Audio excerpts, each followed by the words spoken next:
राशिद अनवर जिंदाबाद। पहले आप बोल रहे तो MIM को देंगे, चाहे अगर हम निर्दलीय भी लड़ गए। मेरे भाई MIM भी तो महागठबंधन को ही करेगी ना। MIM ने तो हमारे टिकट को खत्म कर दिया। अच्छा, राशिद जी लगातार क्षेत्र में घूम रहे हैं, कैसा लग रहा है आपको? बहुत अच्छा महसूस हो रहा है। हमारा ये काम तो 11 सालों से हमारी मेहनत थी, लेकिन MIM वालों ने मेरे साथ बड़ी नाइंसाफ़ी की। अख्तर ईमान ने खुसूसन मेरे साथ नाइंसाफ़ी की। मेरे जीतने का डर उनको सता रहा था, जिसकी वजह से मेरे टिकट को एक ऐसे लोगों के हाथ बेच दिया गया जिसका कोई वजूद नहीं था MIM में, और ना उसकी सियासी कोई पकड़ है, ना कोई समाजी पकड़ है। ऐसे लोगों को साजिश के तहत अख्तर ईमान को ये लगा कि ये बोलने वाला है, लड़ने वाला है, बेखौफ है, अगर ये चुनाव जीत जाएगा, और हालात भी ऐसे थे कि हम चुनाव जीत रहे थे।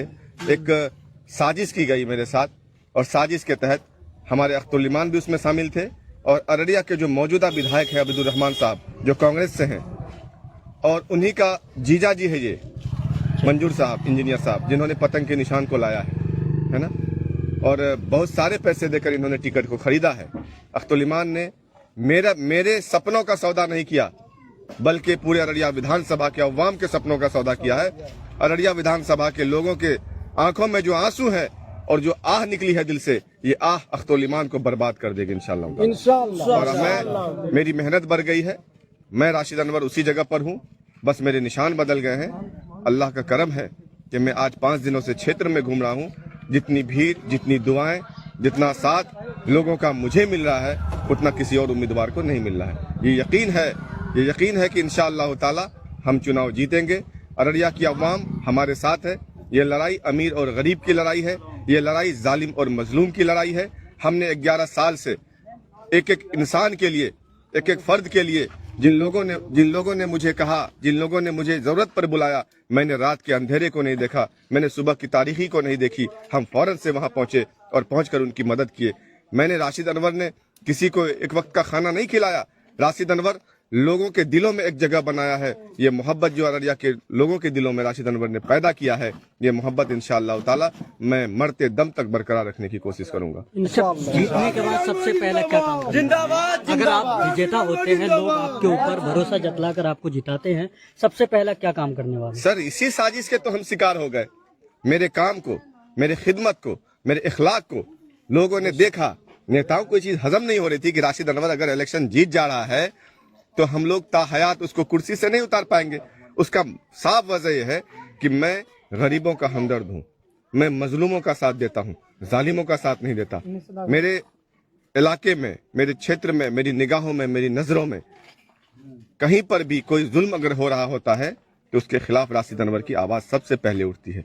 कोई बेबस है, कोई मजबूर है, उसकी मदद राशिद अनवर सबसे पहले करता है। यही 11 साल की खिदमत तो है जो आज लोगों के आंखों में आंसू है। मेरे जीतने के बाद मैं 3 काम अव्वलन करूंगा। सबसे पहला, स्वास्थ्य की सुविधाएं बेहतर करवाऊंगा। अस्पतालों में डॉक्टरों, नर्सों और दवाइयों का मैं बेहतर इंतजाम कराऊंगा। सरकार के द्वारा जितनी भी सुविधाएं दी जाती है वो तमाम तर सुविधाएं मैं मुहैया कराने का काम करूंगा। क्योंकि जितने भी लोग हैं, अमीर लोग तो अपने इलाज प्राइवेटों में करा लेते हैं, लेकिन ये बेचारे गरीब लोग जो दवा ना मिलने की वजह से, सही वक्त पर इलाज ना होने की वजह से इनके घर के लोगों की मौत हो जाती है, और ये बेचारे बेबसी और बेकसी के आंसू बहाते हैं। मैं जब MLA बनूंगा तो सारी दवाइयां और डॉक्टर वहां पर अवेलेबल करवाऊंगा। ये पहला काम है स्वास्थ्य के इसमें। दूसरा, भ्रष्टाचार मुक्त अररिया बनाऊंगा। जो भी पदाधिकारी आज है अररिया में, किसी भी पद पर बैठे हैं, चाहे वो ब्लॉक में हो, चाहे वो अंचल में हो, चाहे वो जिला में हो, बिना पैसे का, बिना रिश्वत का आपका कोई भी काम नहीं करेंगे, आपका कागज नहीं पकड़ेंगे। इसीलिए मैं इन तमाम तर भ्रष्ट पदाधिकारियों के खिलाफ सख्त कार्रवाई करूंगा, ताकि आने वाले पदाधिकारी भी को इस चीज का डर रहे कि अररिया है, यहाँ पर घुसखोरी नहीं चलेगी। तीसरी चीज, मैं नशा मुक्त समाज बनाऊंगा, नशा मुक्त अररिया बनाऊंगा। आज हमारे नौजवान नशे के आदी हो चुके हैं। 10 साल के बाद अगर यही हालत इन लोगों की रही तो यकीन मानिए कि हमारे नौजवान सड़कों पर नजर नहीं आएंगे, घरों में नजर नहीं आएंगे, बल्कि ये जेलों में नजर आएंगे, अस्पतालों में नजर आएंगे, या नहीं तो कब्रिस्तानों में या पागल खानों में नजर आएंगे।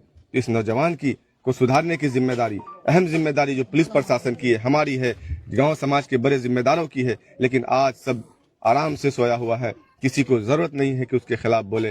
पुलिस को क्या है, उनको तो पैसे मिलते हैं, नशा बेचने वाला उनको कमीशन पहुंचाता है और वो उनके इससे नशे का पूरा खेप चलता है।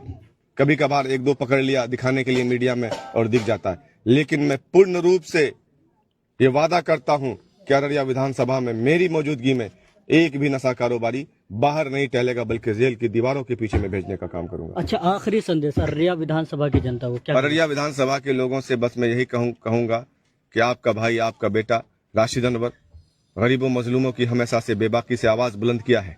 आज मेरे साथ जो नाइंसाफी हुई है, जो मेरी हक तलफी हुई है, उस हक तलफी के खिलाफ राशिद अनवर को अकेले नहीं बल्कि आप तमाम लोगों को लड़ना है। इस बार जो आप वोट करेंगे, मजबूरी के नाम पर वोट नहीं करेंगे बल्कि मजबूती के नाम पर वोट करेंगे। पार्टी को देखकर वोट करेंगे तो आप हमेशा मजबूर रहेंगे। आप उम्मीदवार को देखकर वोट करेंगे, वो उम्मीदवार जो आपके हक और हुकूक की इंसाफ की लड़ाई को लड़ता हो, उस उम्मीदवार को वोट करिए। आप पूर्णिया के पप्पू यादव के इतिहास को अररिया में दोहराइए।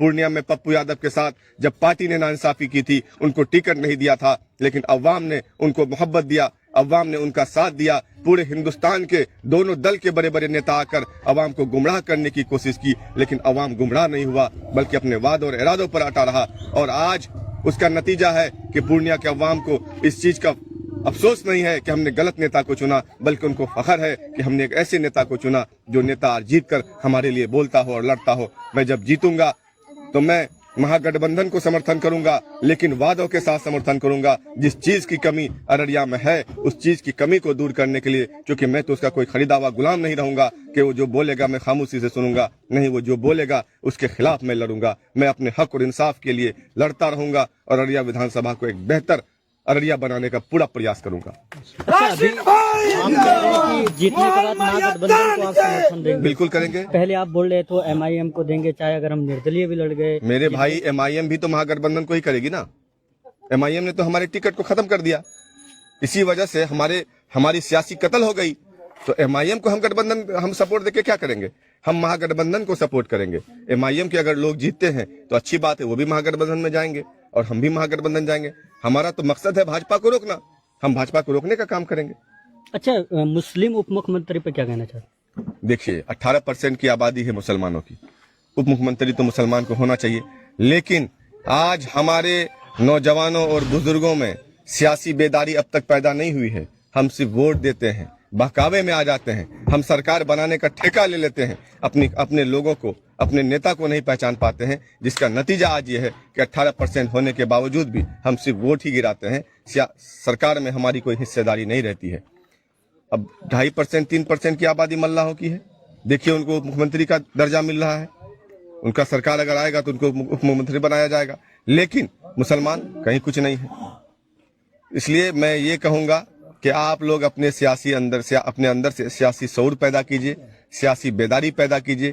यकीन मानिए, अगर आपके अंदर सियासी बेदारी पैदा नहीं हुई, भले आप पंचवक्ता के साथ साथ तहज्जुद गुजार क्यों ना हो जाएं, आपके पंचवक्ते पर भी पाबंदी लगा दी जाएगी। आज देखिए, हिंदुस्तान के मुख्तलिफ जगहों पर दाढ़ी और टोपी के नाम से मारा जा रहा है, गाय और गोश्त के नाम से काटा जा रहा है। हमारी मस्जिदों से अगर अल्लाह अकबर की सदाएं बुलंद होती है तो उनसे उन जालिमों को तकलीफ है। हमारी बहन और बेटी हजाब और नकाब लगाकर अगर स्कूल और मदरसे में जाती है तो उनसे भी उन जालिमों को तकलीफ होती है। तो आज ये नतीजा हमारे अंदर ये है कि हमारे अंदर सियासी शऊर पैदा नहीं, सियासी बेदारी नहीं हमारे अंदर।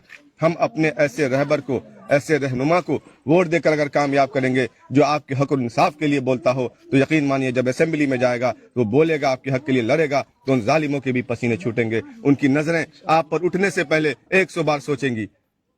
जैसा कि इन तमाम मुद्दों के साथ राशिद अनवर साहब मैदान में उतरे हुए हैं और लगातार क्षेत्र का दौरा कर रहे हैं। तो चलिए मिलते हैं आपको अगले न्यूज।